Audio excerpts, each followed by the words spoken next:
a strong bot lane duo. I'm not even going to be surprised if you see something like a Senna here for WRLK. When you see a Swain, normally you would think, okay, this is going to be a sustained comp. They have the Shyvana already, which is very durable. So it's not going to be out of this world if we see something like a Senna, maybe even a Karma or a Yuumi. Yuumi could be really good here. Yeah. Yuumi could be good. Seraphine. Seraphine is the one that I was thinking about. That could be good as well because there are a lot of ways for her ult to be extended if there is a Shyvana in the front line. Also a Lulu. Yeah. So Lulu on a Swain, Lulu on a Swain on his ultimate in the middle of a clash. That's gonna be really sustaining him all day, all night. But the only difference with the Lulu, right, is you usually pair that up with a With more an ADC. Yeah, with a hyper carry ADC. We'll see if that's gonna be the direction right here. Senna is not banned by Chickmit. It might be picked up here by WRLK. And there it is. So they go with the Karma instead. Yeah. So either of the two, right? Yeah. Yeah, either of the two. The Karma does give a lot of shielding for this team, and it also takes away kind of a soft counter on the Rumble. Remember, a Karma can get that AoE shield. The equalizer damage does get nullified, and also gives you that speed boost to get away from that. This is something I did not expect coming from Chickmit. Kassadin has been locked in. I've noticed on the past few months, Kassadin has been pretty good in the recent patch, and that burst that he can deliver, just 3 items, even sometimes just 2 items, he can be a big problem already. Yeah, and also looking at the composition right now for WRLK, 3 of those champions deal mostly magic damage. Even the Shyvana deals a lot of magic damage. So the magic damage shield that Kassadin has would be so useful in this game. And they feel like if you want the long game, we'll do the long game with you. And also to add to that, we got the signature Galio of Rocks. Yeah. You see that a lot of times already. Yeah, that's true. We have been seeing him piloting that champion across the years of Wild Rift. And it's one of those strong lanes, right, in the bot side. If you have both that Ezreal and the Galio, it's a high chance for you to be able to secure the level 2 because of the passive of the Galio as well as the Mystic shots hitting the minions. But the counter, the pick right here coming in from WRLK is going to be a Misfortune and Karma. That's a very tough dual range lane coming in the bot lane. I mean, I do love seeing the Kassadin in for Helios because Chickmit, they have been mentioning this champion for a long time already. Not only here for Wild Round Smash at Vietnam, but also even in our local tournaments. They have tried this champion before, and it's one of their hidden picks against a lot of mages in a composition. And in this case, we see 3 mages actually. The Karma, the Swain, and the Rumble. All of those damage coming in from those champions are going to be negated by the Kassadin. And as long as this game extends, more and more Chickmit's composition shines. But they have to resist the durability, the overwhelming durability of WRLK in the first few team fights. And to agree with you there, for the side of Chickmit's lineup, we have the Camille that could really lock up the back lane. We got the Kassadin and the Kazakhs to go with the Camille at the back lane. So they really went from back to front for Chickmit. Let me move the timeline a bit because we are talking about the team fights which will be coming in at about like 6 minutes onwards. Let's talk about the first 5 minutes of the game because I think that is more crucial here for Chickmit because WRLK has shown that whenever Long gets ahead in the early game, he does not stop. He does not let that get away. So what I'm looking here for Chickmit is how are they gonna get the early game pressure against WRLK. They have the Kazakhs, the isolation damage from Tasty Fear. They have the Camille too. They also have the Ezreal and the Galio. The possibility of those duo to be able to take control of the early game is possibly something that we are looking here for the rotations coming in from Chickmit. I mean, we have 2 of the 3 champions that we always see as a combination, the Holy Trinity, as we all say before. Camille, Galio, and Ziggs. This time we have 2. Tactical is really good on using the Ezreal as well, and I think with this champion, they can easily be very aggressive into the bottom lane. Ezreal is one of the champions we always see getting a first blood. It's not going to be easy though because the pokes in the bottom lane with the Karma and the Misfortune, I think that's going to be a little irritating for them. I mean, already we see that the Karma and the Misfortune had the first push in the bot side, nullifying the advantage that we usually see coming in from the Ezreal and the Galio. So it feels like the Ezreal-Galio pick dual lane will be playing on the back foot at the early parts of this game. And yeah, right now, still quite a neutral stage for the game, but I do want to take note that the Holy Trinity, we've seen it a lot of times before, and it worked really good But comparing that one right now with the Ezreal Galio Camille Kha'Zix, that's going to be really, really good when it comes to flashing. Yeah, exactly. We'll see how it goes. But again, going back, there is a lot of late game potential coming in here for the side of Chickmit. They do have the Ezreal. When he is able to get those items, he is able to just dish out that mystic shots from afar. And that Kassadin, one of the biggest late game champions we know here in the Rift. 4 versus 3 if ever Chickmit does pursue them. But I think they just want to push them back so that they can get the Scuttle Crab into the bottom lane. On the bottom side, River.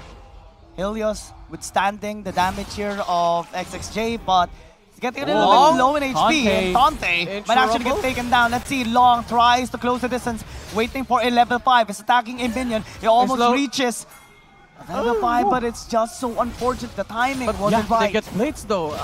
Yeah, for that. Yeah, I mean, WRLK are going to be getting plates, and it is the beautiful rotation coming in from both Taiga and from Long. They know the experience gain here by Tante. If he hit level 5 when Long was there, Taiga would be dead by now. But because they were able to deny that experience, they were able to get that advantage and give Taiga a really, really good back timer. Yeah. It can happen either way, right? But this time, both ultimates are going to be used. Long is getting low in HP though. Time-lapse, looking to back away. Let's see if Tante can actually slow him down because Helios is trying to get an angle. Tiger's going to be following up. XXJ lands the auto-attack and gets the first blood. As Tante is just left out as well. And it's a 2-0 start for WRLK. That's the thing with the revamped Swain. So he can only ult not just one but multiple times. As long as he has his ulti up, he can ult every 6 seconds. Yeah, he can, and that's why he's able to dish out the damage even in the early parts of the game. And unfortunately, Chickmit did get caught out here in the early parts, and that's what you were talking about. How can Chickmit take advantage of the situation? How can they get the early game advantage? Right now, they can't because that's a 2,000 gold lead right now on the side of WRLK. Man, it's like the 2 games that they have had today, including yesterday, seems to be the same pattern. And Chickmit definitely is struggling a lot more to figure out how they can get out of this cycle that keeps giving them these losses against WRLK. I do agree, but right now, again, they want to scale up together with WRLK. It's just who scales faster. Helios. Here we go in the mid side. Let's see. Good flash by Helios, at least to not get hit by the dragon form of Long. But looks like Long is just going to be turning his attention towards the jungle camps here of Time-lapse, giving him a hard time to scale out as well. Yeah, and after that, right, Long using the ultimate to get over the wall. He is now in the jungle of Time-lapse, and there is no member of Chickmit anywhere near him. He's just about to finish off the jungle of Chickmit. The only positive side is that we do see Time-lapse invading the red side jungle of Long in there, and now goes back into the Rico, so it's not really trailing that much behind, only 400 gold. And I think they're just going to be preparing for the first objective. Right now, we don't really see that much rotation by Time-lapse attempting to assassinate anyone. He's just focusing on getting as much resources as he can so that he can match Long's damage when the objectives spawn up. Because that's the thing, he can't find an opening just yet. Yeah. So I'm pretty sure the rotation of the side of WRLK is just denying the opportunity for Time-lapse to get this isolation in place. Yeah, exactly. And as you see right now, a lot of pressure being thrown right here with WRLK. Tante. Just forced to back away, at least for now. WRLK, they'll be happily taking these plates again into the top lane, giving them a much better gold lead. Hills is on the way onto the top side though, trying to help out Tante, but he gets spotted out by Long and Taiga, and he just walks back to the mid lane. And WRLK just having a different target selection here compared to Game 1. In Game 1, they were targeting Tactical and Rocks, taking advantage of their stronger bot lane on the Heimerdigger. But right now, you can see a lot of visits in the top side. Taiga and Long just working so closely together to prevent Tante from getting any advantage on that commute. I think if we assess the bottom lane as well, compared to game number 1, Tactical, even if it's not really behind or not really being ahead against the Misfortune, it's actually in a better state compared to game number 1. He's scaling out, waiting for his Trinity Force as well, just completed the Mana Mune and stacking out for that Muro Mana. Objective's gonna be spawning up, and Chickmit, I think, is in a better platform right now to at least get a trade But I don't think that's going to be allowed here by WRLK. Game number 1 and even the game yesterday, they keep contesting on both sides. Yeah, you see it right there in the map. There's solo right there. Taiga? The Wampa combo is going to be there. Taiga is just forced to flash away though, as Helios stops the bullet time. And now they're going to be getting the Enchanted Ensemble. The Dragon though is taken already by Long. It looks like there's no casualties, at least on both sides. Yeah, right now no casualties on both sides. That's a really good trade here for Chickmate, able to get the Enchanted Ensemble. The mid lane though getting a bit low, but I doubt that WRLK will be able to take this turret. The amount of pressure right now coming from WLK, again, it's just having a tough time for Chickmate to recover. They did drop the ensemble in top to maybe recover from more economy gold, but still, they can just def down pretty easily.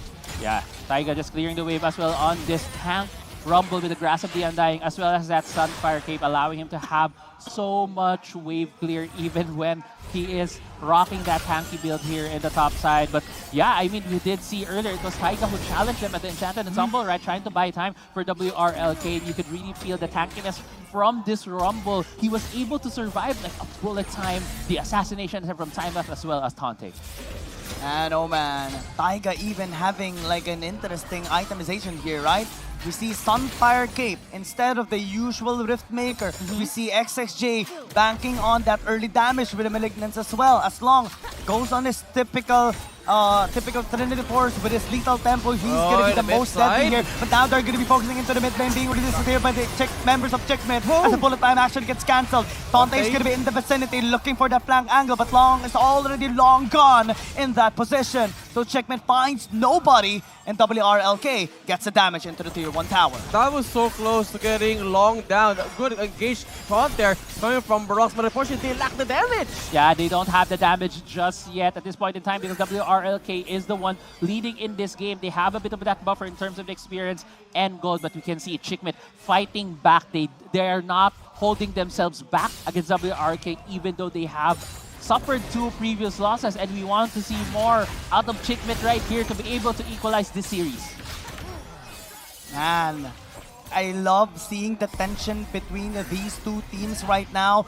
We can carefully observe how much respect both Chickmate and WRLK are giving towards each other as well. The adjustment that they have made towards this game is it's as if this game is specifically customized for them as well. Dante having a bit of a hard time to go up against this rumble simply because of the tank build that Taiga actually has, but still continuing to deal the damage here into the top lane, sending Long up now nearby, Long. though.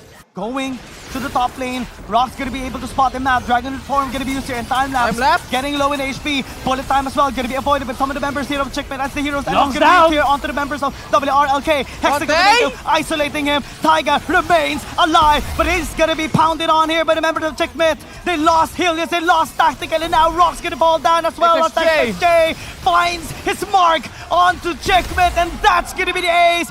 WRLK wipes them out! WRLK taking away any chance of victory in that fight. It almost looked like Chickmate was about to get him in a 4v5. But Yo and Hayon just hanging in there, dealing out the sustained damage, taking down the members of Chickmate. And check out these people out here. So they had a little bit of momentum build up here coming from Chickmate, where they got Long down. That's what they wanted, but the amount of pressure and the damage that WRL already has. And again, the sway was just going from bot side to the mid lane to securing everything that they have. And to add in that fight, right, you can see the spacing that WRLK did in the river. They separated into 2 different parties so that the AoE damage coming in from the Cassidon, the AoE taunts coming in from Rocks wouldn't affect all of the members. And dude, the amount of time Taiga bought there for WRLK is just the deciding factor there for that team fight. Everyone, 4 or 5 members were targeting him simultaneously just to take him down because Dante couldn't delete him. He has to define Sunderer. Yes, he can do the 1v1 and reduce the damage here of the Rumble, but he can't really delete or assassinate this Rumble just because of the tank build. Now, time-lapse might be in a bad position here. Dragon has just recently spawned up. WRLK, if they get this, they're going to be soul point. And Chickmate doesn't want that. The Rumble is already on the way. Taiga does have a teleport, No steal gonna be coming through. It's an easy takedown here by WRLK. And the respect as well coming in from XXJ. He used the flash over the wall to not get caught out here, but time lapse. On the sway, and this time it's not gonna be as tanky as the dangerous. Rumble. The Nice hero's knock-up. entrance is perfectly executed, but the bullet time is just much better with the Karma ult as well. Transcendent Embrace. Everyone transcends here on the side of WRLK, and Checkmate is the one to descend to the ground. It's only Rox remaining alive, but he's running on the other side, and WRLK are okay with him running that way because their way right now is onto the Baron, and no one can stop him, not even Rox. Yeah, Gia, you're just gonna be continuing on the Rocks TV chase right here, but the Baron is on the table right here for the side of WRLK.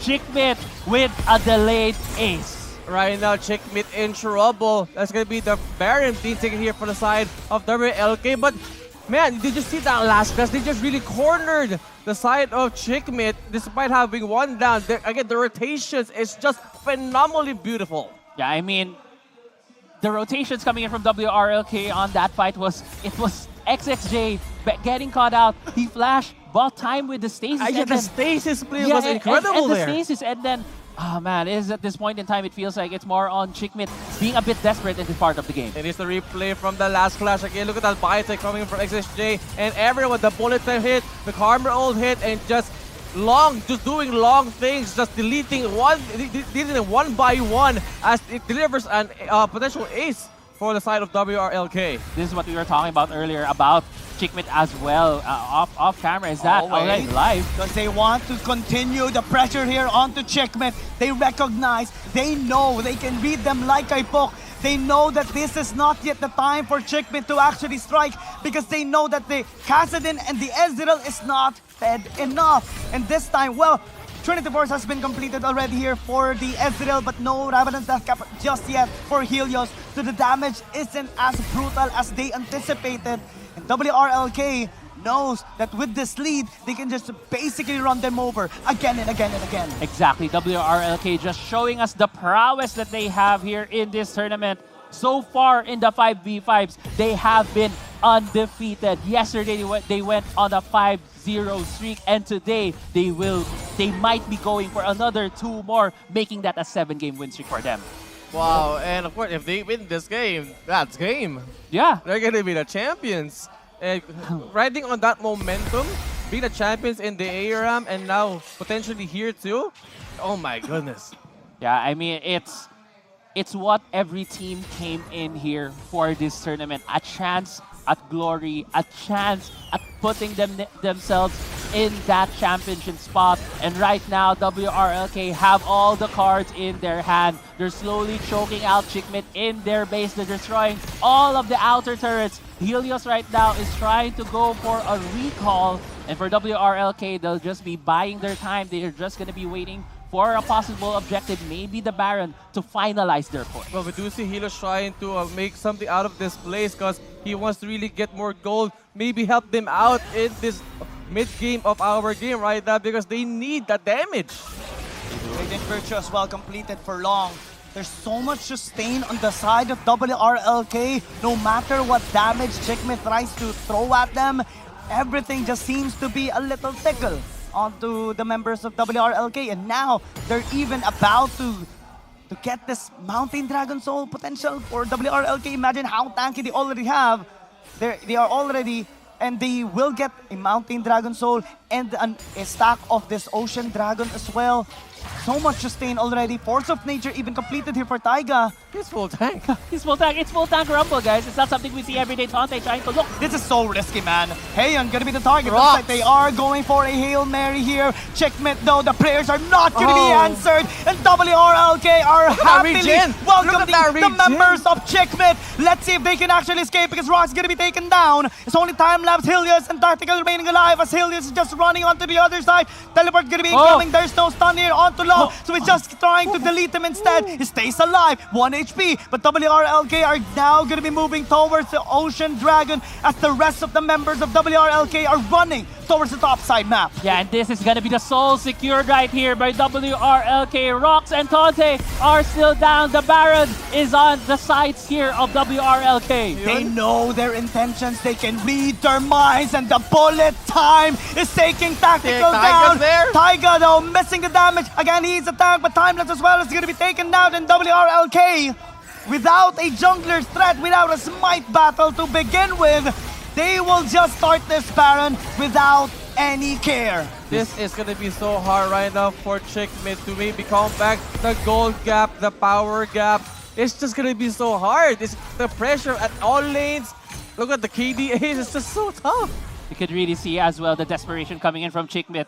They tried to go for that mid lane play, tried to go for a pick off, even though they did not have perfect information against WRLK, and they were punished heavily with the soul being taken with WRLK, with the Baron being secured as well. And right now, WRLK are rallying towards the base of Chickmit. Getting almost all the objectives. Soul is there. 10,000 gold lead, more than 10,000. It's a 13,000 gold lead already, and they're marching slowly, giving so much pressure to Chickmit. It's as if they are watching the one that will end them, slowly and surely walking up to them, and that is as thrilling and suspense it can be. And WRLK, they are loving seeing their opponents fearing them, taking now the tower into the top lane. In a few moments from now, again, if they continue this power that they have in front of LK, we may be crowning a new champion for the Wild Round Smash. Yeah, WRLK playing this very much by the book. Going for the push now on the bot side after taking the inhibitor third on the top side. Let's see if Chickmit will do anything about it, but at this point in time, with how strong WRLK, it doesn't feel like Chickmit can do anything against them. The Karma ult just stops them from going in, but now they will commit. Rox being the one, but the ball is on. It's the perfect time for WRLK, and looks like after 2 years, 2 seasons in the international stage on site, the same thing, the same result will happen 2 years later here at Wild Round Smash. Our creator champions will be WRLK. WRLK dominating the 5v5 setup, dominating the creator track here at Wild Round Smash 2025, going on an undefeated streak and breaking the hearts right now of Chickmit. Man, that was a perfect performance, perfect series for WRLK. Again, both games, it was almost one-sided, and the second game, this really just pushed them off Chickmit and get the championship on their side. Man, oh man, this is going to be heartbreaking, of course, to the members of the Philippine Wild Rift community, simply because this seems to be a repeating pattern for them. But we can't help but feel so happy for WRLK, especially in this fantastic victory that they have done, and proving as well that they are the